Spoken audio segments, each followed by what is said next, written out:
शिखा, यज्ञोपवीत आदि हिंदू संस्कृति के उपयोगी बाह्य चिन्ह यों तो शास्त्र मूलक एवं अदृष्ट मूलक हैं, अतः उनके लिए दृष्ट प्रयोजनों की आवश्यकता नहीं। तथापि आजकल का समय दृष्ट बाह्य प्रयोजनों को भी पूछा करता है, इसलिए निम्न पंक्तियाँ बताई जाती हैं। पहले इसमें वैदिक प्रमाण भी जान लेने चाहिए। मनु जी ने कहा है, चूड़ा कर्म द्विजातीनाम सर्वेषामेव धर्मतः प्रथमे अवदे तृतीये वा कर्तव्यम श्रुति चोदनात्। यहाँ पर वेद के कहने से शिखा का रखना कहा गया है। वेद के दो भाग हैं, मंत्र भाग तथा ब्राह्मण भाग। इसमें मंत्र भाग का प्रमाण यह है, यत्र बाणा संपतन्ति कुमारा विशिखा इव। विशिखा का भाव है गोखुर के परिमाण की शिखा वाले। दूसरा मंत्र यह है, आत्मनुपस्थेन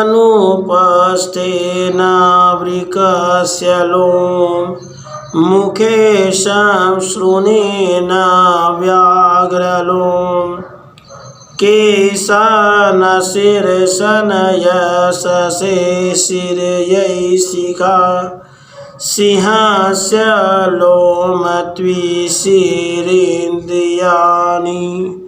यहाँ पर श्री के लिए शिखा धारण करना कहा है। यहाँ पर शिखा के बालों को सिंह के लोम से उपमा दी गई है। अब ब्राह्मण भाग का प्रमाण देखिए, अथापि ब्राह्मणम रिक्तो वा एषो अनपिहितो यन्मुण्डः तस्य एतत् अपि दानम यत् शिखा। यहाँ पर शिखा रहित को शून्य अर्थात श्रीहीन कहा है। अन्य प्रमाण भी इस विषय बहुत है, पर स्थान नहीं। अब इसका रहस्य समझना चाहिए।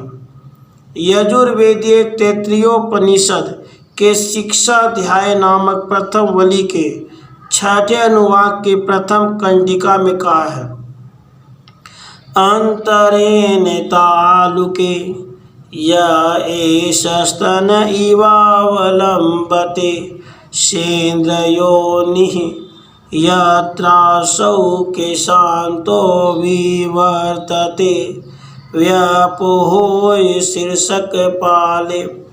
अर्थात तालु के मध्य में स्तन की तरह जो केश राजी विराजती है, यहाँ केशों का मूल है।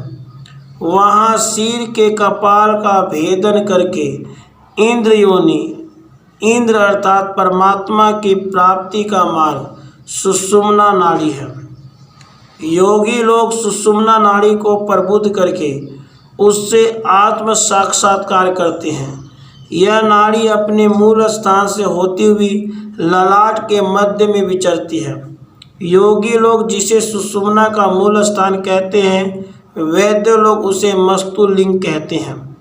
मस्तुलिंग के साथ वाले अग्रभाग को योग विद्या निष्णात ब्रह्मरंध्र कहते हैं। वैद्य उसे मस्तिष्क कहते हैं। वैद्यों का यह अभिप्राय है कि सारे शरीर में प्रधान अंग है सिर।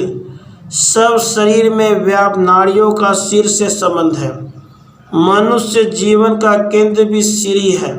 सिर में दो शक्तियाँ होती हैं, एक ज्ञान शक्ति, दूसरी कर्म शक्ति। इन दोनों शक्तियों की परंपरा नाड़ियों द्वारा सारे शरीर में फैलती है। इसलिए शरीर में भी ज्ञान और कर्म ये दो विभाग हैं। इन दोनों विभाग का मूल स्थान वही सुषुम्ना का मूल स्थान मस्तुलिंग तथा मस्तिष्क है। मस्तुलिंग कर्म शक्ति का केंद्र है और मस्तिष्क ज्ञान शक्ति का। मस्तिष्क के साथ ज्ञानेंद्रियों कान, नाक, आँख, जीभ, त्वचा का संबंध है और हाथ, पैर, गुदा, इंद्रिय, वाणी, इन कर्मेंद्रियों का मस्तुलिंग से संबंध होता है। मस्तिष्क तथा मस्तुलिंग जितने अधिक स्वस्थ या सामर्थ्यवान होंगे, ज्ञानेंद्रिय तथा कर्मेंद्रियों में उतनी शक्ति बढ़ेगी। उन दोनों के अस्वास्थ्य से इन इंद्रियों में भी त्रुटि हो जाती है। प्रकृति की विलक्षण महिमा से दोनों ही स्थलों की प्रकृति भिन्न भिन्न है।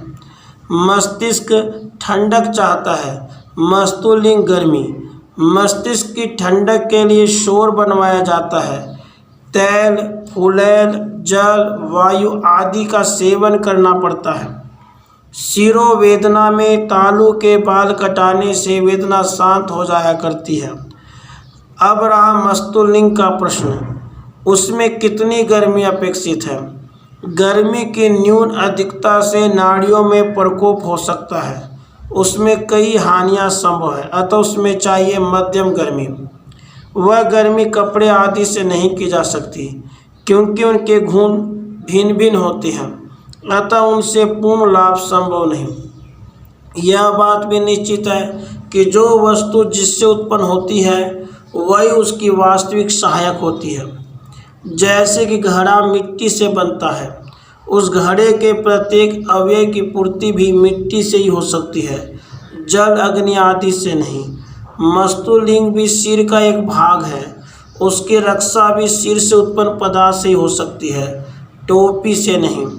सिरोजात पदार्थ है बाल, अतः वहाँ गोखुर के परिमाण के बाल ही मध्यम गर्मी ला सकते हैं, अन्य बाल नहीं।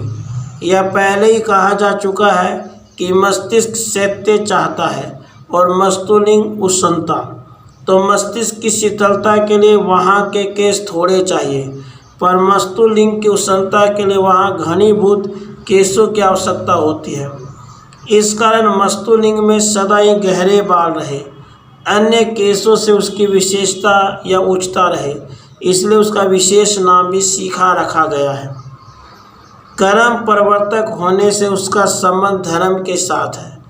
इधर संध्या आदि के अवसर पर परमात्मा की कृपा शिखा द्वारा ही हमारे अंदर पहुंचती है, तबे नंगे सिर होकर संध्या करने का नियम है। इसी कारण तैत्तिरीयोपनिषद ने इस स्थान का नाम इंद्रयोनि रखा है। संन्यास में शिखा का त्याग अपवाद है। सामान्यतया संन्यास का विधान 75 वर्षों के बाद होता है। तब आयु की वृद्धि हो जाने से शरीर की पूर्णता हो जाने कारण अधिप मर्मस्थल शिखा स्थान की त्वचा कठोर हो जाती है। शिखा जन्य लाभ भी 75 वर्ष तक प्राप्त होकर सारे शरीर में व्याप्त हो जाते हैं। तब शिखा छोड़ने पर भी कोई हानि नहीं होती। तब कर्म कांड तथा उपासना कांड के समाप्त हो जाने से तत्संबंध शिखा सूत्र का त्याग ठीक भी है। शिखा के विषय में कई एक विद्वान अन्य उपपत्तियां भी देते हैं। सारी सृष्टि का मूल अग्नि ही है। अग्नि का स्वरूप उसकी शिखा से व्यक्त होता है। अग्नि को संस्कृत में शिखी कहा गया है। अग्नि यदि शिखा रहित हो तो उसमें हवन निषिद्ध माना गया है। जब वह शिखी होता है तब किसी की शक्ति नहीं कि उसका स्पर्श कर सके। उसके उस स्वरूप शिखित्य के नष्ट होने पर तो भस्म भी उसे आच्छन्न कर दिया करती है। हम सब अग्नि के उपासक हैं, अग्नि से ही उत्पन्न है, अग्नि से ही हम तनवम में पाही तया मामद्य मेधायग्ने मेधा विनम कुरु स्वाहा आदि प्रार्थनाएं करते हैं। जो जिसकी उपासना करता है अंत में वह उसके स्वरूप को प्राप्त होता है। उपासक भी ऐसा चाहता है, तभी वह उपास्य के स्वरूप की प्राप्ति के लिए उपास्य के ही चिन्ह धारण करता है। जैसे सेव भस्म रुद्राक्ष माला को, वैष्णव तुलसी माला आदि को। इसलिए शुक्ल यजुर्वेद के शतपथ ब्राह्मण में आया है देवो भूतवा देवानेति।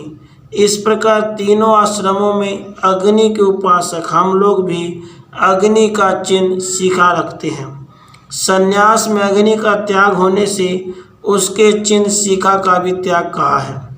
अग्नि सेवन यज्ञ तथा उसके अधिकार पट यज्ञोपवीत का भी त्याग कहा है। इस प्रकार की स्थिति में उसका अग्निमय संसार से भी संबंध न रहने से मृत्यु समय में सन्यासी को अग्नि से नहीं जलाया जाता।